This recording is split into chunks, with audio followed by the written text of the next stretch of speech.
कहानी माँ की ममता। एक छोटे से कस्बे में समीर नाम का एक लड़का रहता था। बचपन में ही पिता की मृत्यु हो जाने के कारण परिवार की आर्थिक स्थिति बड़ी दयनीय थी। समीर की माँ कुछ पढ़ी लिखी जरूर थी, लेकिन उतनी पढ़ाई से नौकरी कहाँ मिलने वाली थी। सो घर घर बर्तन मांज कर और सिलाई बुनाई का काम करके किसी तरह अपने बच्चे को पढ़ा लिखा रही थी। समीर स्वभाव से थोड़ा शर्मीला था और अक्सर चुपचाप बैठा रहता था। एक दिन जब वो स्कूल से लौटा तो उसके हाथ में एक लिफाफा था। उसने माँ को लिफाफा पकड़ाते हुए कहा, माँ, मास्टर साहब ने तुम्हारे लिए ये चिट्ठी भेजी है, जरा देखो इसमें क्या लिखा है। माँ ने मन ही मन चिट्ठी पढ़ी और मुस्कुराकर बोली, बेटा, इसमें लिखा है कि आपका बेटा काफी होशियार है। इस स्कूल के बाकी बच्चों की तुलना में इसका दिमाग बहुत तेज है और हमारे पास इसे पढ़ाने लायक शिक्षक नहीं है, इसलिए कल से आप इसे किसी और स्कूल में भेजें।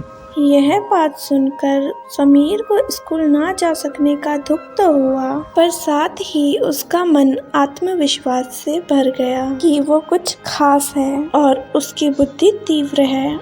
माँ ने उसका दाखिला एक अन्य स्कूल में करा दिया। समय बीतने लगा और समीर ने खूब मेहनत से पढ़ाई की। आगे चलकर उसने सिविल सर्विसेज परीक्षा भी पास की और IAS ऑफिसर भी बन गया। समीर की माँ अब बूढ़ी हो चुकी थी और कई दिनों से बीमार भी चल रही थी और एक दिन अचानक उनकी मृत्यु हो गई। समीर के लिए यह बहुत बड़ा आघात था। वह बिलख बिलख कर रो पड़ा। उसे समझ नहीं आ रहा था कि वह अपनी माँ के बिना कैसे जिएगा। रोते रोते उसने अपनी माँ की पुरानी अलमारी खोली और हाथ में उनकी माला, चश्मा और अन्य वस्तुएं लेकर चूमने लगा।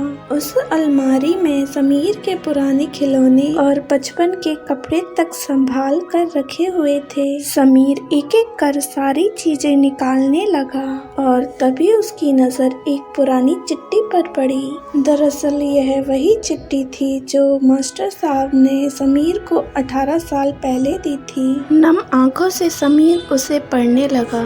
आदरणीय अभिभावक, आपको बताते हुए अफसोस हो रहा है कि आपका बेटा समीर पढ़ाई में बेहद कमजोर है और खेल कूद में भी भाग नहीं लेता है। जान पड़ता है कि उम्र के हिसाब से समीर की बुद्धि विकसित नहीं हो पाई है, अतः हम इसे अपने विद्यालय में पढ़ाने में असमर्थ हैं। आपसे निवेदन है कि समीर का दाखिला किसी मंद बुद्धि वाले विद्यालय में कराएं अथवा खुद घर पर रखकर इसे पढ़ाएं।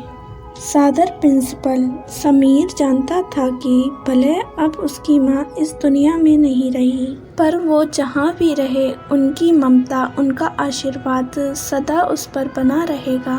दोस्तों, रुडयार्ड किपलिंग ने कहा है, God could not be everywhere and therefore he made mothers।